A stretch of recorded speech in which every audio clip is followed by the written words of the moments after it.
सम्मानीय सभामुख महोदय, कुनै पनि देशको राजनीति र अर्थतन्त्र अन्योन्याश्रित रूपमा जोडिएको हुन्छ। आर्थिक समाधान राजनीतिभित्र खोज्दा र राजनैतिक कुरा अर्थतन्त्रभित्र लैजान खोज्दा समस्याहरू आइपर्ने हुन्छन्। यस सन्दर्भमा नेपाल अहिले आर्थिक चुनौतीमा अगाडि बढिरहेका छ। हामी सबैले यो चुनौतीलाई सामना गर्नका लागि कोसिस गरिरहेका छौँ, प्रयत्न गरिरहेका छौँ र यो कोसिस जबसम्म जलस्रोतको नेपालमा व्यापक उत्पादन हुन सक्दैन। माननीय सदस्य, लिखित प्रश्न पढिदिनुहुनलाई म ध्यान आकर्षण गराउँछु। म पढ्दैछु सम्मानीय सभामुख महोदय। त्यसकारण चाहिँ जलस्रोतको दोहन गर्ने सम्बन्धमा मेरो प्रश्न सम्मानीय प्रधानमन्त्रीज्यूसँग केन्द्रित छ। नेपाल भारत संयुक्त आयोगको गत वर्ष सम्पन्न बैठकबाट आगामी 10 वर्षभित्र नेपालले 10,000 मेगावाट विद्युत भारतसँग 25 वर्षसम्म व्यापार गर्न सक्ने दीर्घकालीन विद्युत व्यापार सम्झौता भए बमोजिम नेपाल सरकारले विद्युत उत्पादन, प्रसारण, वितरण र व्यापारका लागि के कस्ता नीति र कार्ययोजना तर्जुमा गरेको छ? यसको कार्यान्वयनको अवस्था कहाँ पुगेको छ? साथै बङ्गलादेशमा घटेको पछिल्लो राजनैतिक घटनाक्रमपछि नेपालले भारतीय विद्युत ग्रिड प्रयोग गरेर बङ्गलादेशलाई 40 मेगावाट विद्युत निर्यात गर्ने त्रिदेशीय समझदारीको स्थिति के छ? सरकारले यसको कार्यान्वयनको लागि के कस्ता कूटनैतिक पहल गरेको छ? यसको प्रगति स्पष्ट पारिदिनुहुन्छ कि? धन्यवाद। सम्मानीय प्रधानमन्त्री जवाफ दिनुहुन्छ। सम्मानीय सभामुख महोदय, मान्यज्यूले केही प्रश्नहरू उठाउनु भएको छ। म पनि संक्षिप्तमा यसलाई भरसक राख्न चाहन्छु। आगामी 10 वर्षभित्र नेपालले 10,000 मेगावाट विद्युत भारतमा निर्यात गर्ने गरी भएको दीर्घकालीन विद्युत व्यापार सम्झौता बमोजिम भारतमा विद्युत निर्यातका लागि ऊर्जा, जलस्रोत तथा सिँचाइ मन्त्रालयले ऊर्जा विकास मार्गचित्र तथा कार्ययोजना 2080 तयार गरेको छ। उक्त मार्गचित्र तथा कार्ययोजनामा आर्थिक वर्ष 91-92 सम्म करिब 13,500 मेगावाट विद्युत आन्तरिक माग पूर्तिको लागि र करिब 15,000 मेगावाट विद्युत छिमेकी मुलुक भारत र बङ्गलादेशमा निर्यातका लागि गरी अथवा अन्यत्र पनि हुन सक्छ निर्यातका लागि नेपालको कुल विद्युत उत्पादन क्षमता 28,500 मेगावाट पुर्याउने लक्ष्य लिएको छ। उक्त मार्गचित्र तथा कार्ययोजना नेपाल सरकार मन्त्री परिषदमा पेश भएको छ। हाल नेपालको कुल विद्युत उत्पादन क्षमता करिब 3,240 मेगावाट पुगेको छ भने आर्थिक वर्ष 90-91 सम्ममा करिब 26,000 मेगावाट विद्युत थप उत्पादन हुने प्रक्षेपण सहितको कार्ययोजना तयार भएको छ।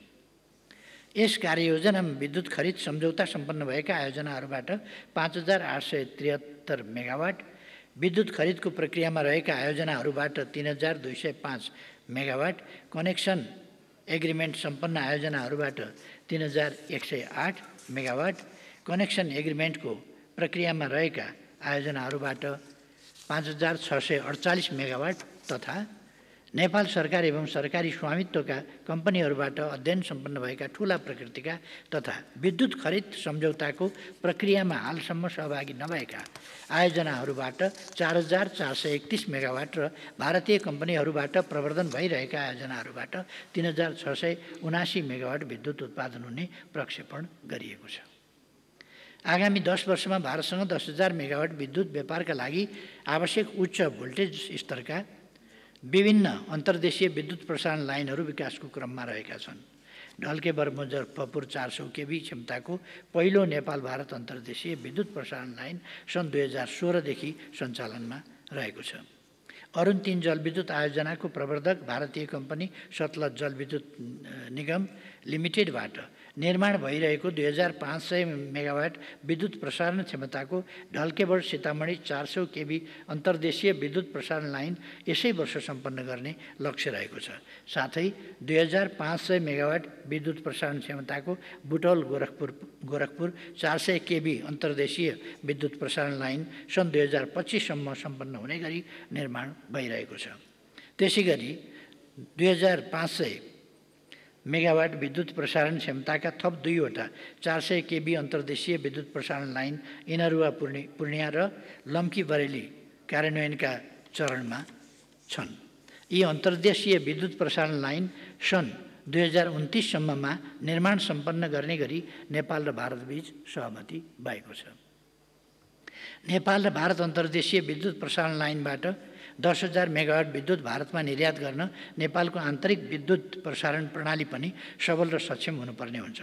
यसका लागि हेटौँडा ढल्केबर इनरुवा 400 केबी विद्युत प्रसारण लाइन अन्तर्गत ढल्केबर इनरुवा खण्डको निर्माण सम्पन्न भई सञ्चालनमा आएको छ भने हेटौँडा ढल्केबर खण्डको निर्माण कार्य अन्तिम चरणमा छ। त्यसैगरी लप्सीफेदी रातामाटे न्यू हेटौँडा र Ratamate new Damauli new Butwal 400 KB विद्युत प्रसारण लाइनहरूका निर्माण कार्य छिटै सुरु गरिनेछ। यी प्रसारण लाइनहरूको सब स्टेसन निर्माणका लागि ठेक्का सम्झौता भइसकेको छ। साथै खिम्ती 12 विषय Kathmandu 400 KB Marsyangdi corridor 220 KB र चिलिमे त्रिशुली 220 केबी विद्युत प्रसारण लाइनहरूको निर्माण अन्तिम चरणमा पुगेको छ। बुटौलबाट पश्चिम अत्तरियासम्म 400 केबी विद्युत प्रसारण लाइन र देशका प्रमुख लोड सेन्टरहरू भएर जाने साउथ करिडर विद्युत प्रसारण लाइनको निर्माण प्रक्रिया अगाडि बढाइएको छ। यी उत्पादन तथा प्रसारणका आयोजनाहरू सम्पन्न हुँदा नेपाल भारतबीच सम्पन्न दीर्घकालीन विद्युत व्यापारका सम्झौतामा उल्लेखित परिमाणको विद्युत निर्यात गर्न सकिने तथा नेपालको आन्तरिक खपत समेत बढाउन सकिनेछ। नेपालले भारतीय विद्युत ग्रिड प्रयोग गरी बङ्गलादेशमा 40 मेगावाट विद्युत निर्यात गर्न सम्झौता सम्पन्न गर्ने तयारी कार्य अन्तिम चरणमा पुगेको छ। गत 2081 साउन 13 तदनुसार 28 जुलाई 2024 मा नेपाल भारत बङ्गलादेशका ऊर्जा मन्त्रीहरूको उपस्थितिमा काठमाडौँमा नेपाल विद्युत प्राधिकरण, बङ्गलादेश पावर डेभलपमेन्ट बोर्ड र भारतको एनटिपिसी विद्युत व्यापार निगम लिमिटेड बीच विद्युत बिक्री सम्झौता PAS हस्ताक्षरको तयारी भएको थियो। तर बङ्गलादेशमा विकसित पछिल्लो घटनाक्रमका कारण उक्त कार्यक्रम स्थगित भयो। नेपाल र बङ्गलादेश बीच ऊर्जा सहकारी सम्बन्धी समझदारी भएको 6 वर्षपछि सार्थकता पाउन लागेको विद्युत निर्यात सम्बन्धी सम्झौता नेपाल सरकारको उच्च प्राथमिकतामा रहेको छ। बङ्गलादेशको सरकारले समेत नेपालबाट आयात गरिने विद्युतको मूल्य स्वीकृत गरी सम्झौता गर्न नेपाल विद्युत प्राधिकरणलाई पत्राचार गरिसकेको छ। बङ्गलादेशमा विकसित पछिल्लो घटनाक्रमपछि भर्खरै अन्तरिम सरकार गठन भएको सन्दर्भमा नेपाल सरकारको परराष्ट्र मन्त्रालय र ऊर्जा जलस्रोत तथा सिँचाइ मन्त्रालय मार्फत उपयुक्त सम्झौता यथाशक्य छिटो सम्पन्न गर्न पहल भइरहेको छ।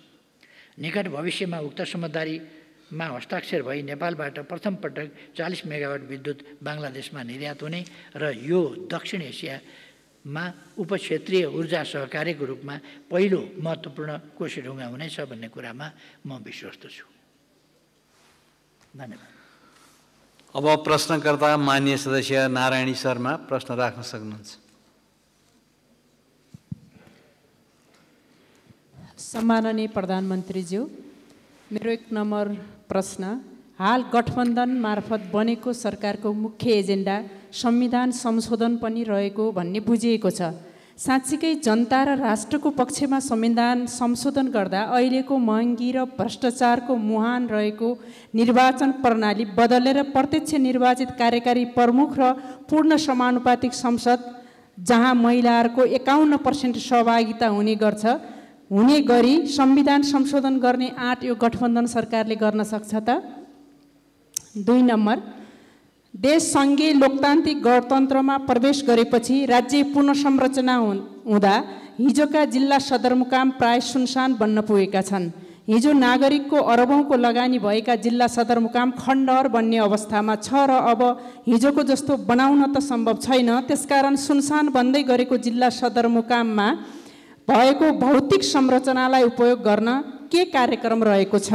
कुनै शैक्षिक हब, मेडिकल हब, पर्यटन हब, सांस्कृतिक हब बनाएर जाने केही कार्यक्रम सरकारले बनाउन सक्छ? अर्को, आज ठुलो सहरहरूमा प्राय देखिने भनेको सटरहरूमा टु लेट लेखिएको देखिन्छ। यसरी धराशयी बन्दै गरेको व्यापार व्यवसायको उठान गर्ने, देशको अर्थतन्त्र बलियो र आत्मनिर्भर गराउन सरकारको योजना के छ? धन्यवाद। सम्माननीय प्रधानमन्त्रीज्यूलाई जवाब दिन अनुरोध गर्छु। सम्माननीय सभामुख महोदय, यो 1 नम्बर प्रश्न संविधान संशोधन सम्बन्धमा मैले अघि सुरुमै स्पष्ट पारिसकेको हुनाले यसमा समय खर्च गरिरहनु परेन।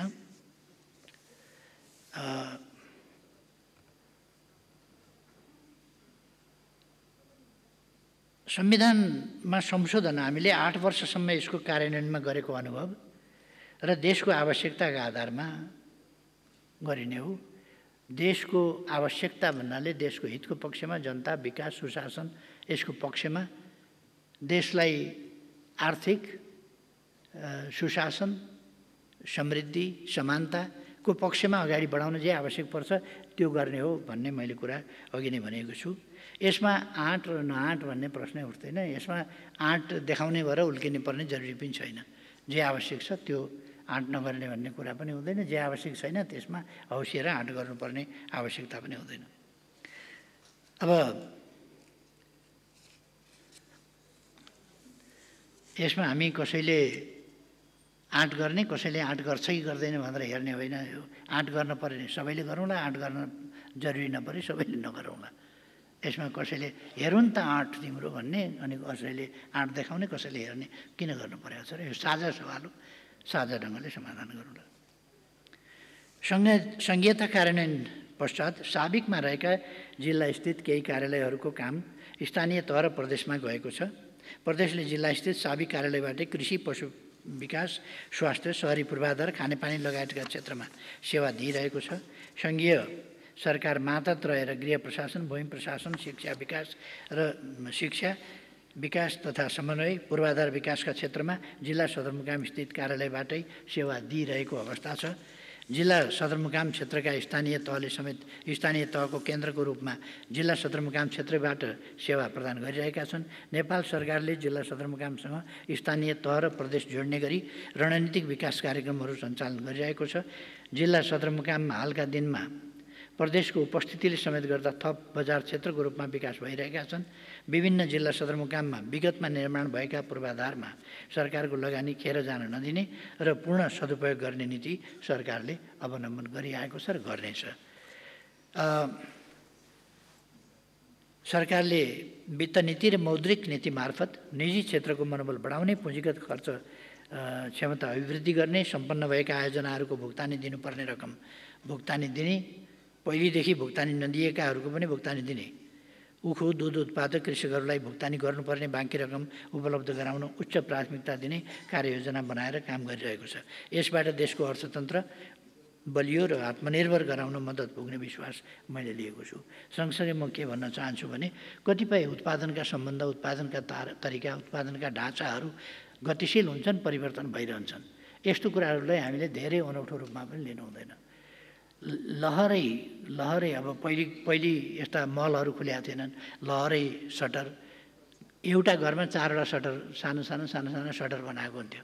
अब छेउमा चाहिँ मल खुलेपछि सबै चिज त्यहाँ पाउने भएको हुनाले एउटा पसलमा एउटा चिज, अर्को पसलमा अर्को चिज, अर्को पसलमा अर्को चिज खोज्दै हिँड्नुभन्दा मान्छे अलिक मलमा जाने, सोझै त्यहीँ एकै ठाउँमा चाहिँ थुप्रै कुराहरूको सुविधा प्राप्त हुने, किनमेल गर्न पाइने भएको हुनाले अब सटर मान्छेहरू हिँड्ने परिपाटी कम भएको कारणले पनि सटरहरू बन्द भएका हुनसक्छन्, टु लेट भन्ने लेखिएको हुनसक्छ, जस्ता कुराहरू हुन सक्दछन्। त्यसर्थ यो परिवर्तित परिस्थितिलाई पनि बुझ्नुपर्छ। यो नकारात्मक ढङ्गले मात्र होइन, केही कुराहरू चाहिँ समयानुकूल ढङ्गले फरक पर्छन्। अब उहिले बाटाभरि भरिया देखिन्थे भनेर भरिया देखिएनन् भनेर अर्थतन्त्र चलायमान भएन भन्न मिल्दैन। बाटामा भरियाभन्दा अलिक पातला गाडी भयो भने एउटै गाडीले 100वटा भरिया 1000वटा भरियाका काम गरिदिन्छ। त्यस कारणले यस्तो भएको कुराहरूलाई पनि हामीले समयको गतिशीलतालाई पनि हेर्नुपर्छ जस्तो लाग्छ मलाई। धन्यवाद। अब प्रश्नकर्ता माननीय सदस्य नारायण प्रसाद आचार्य।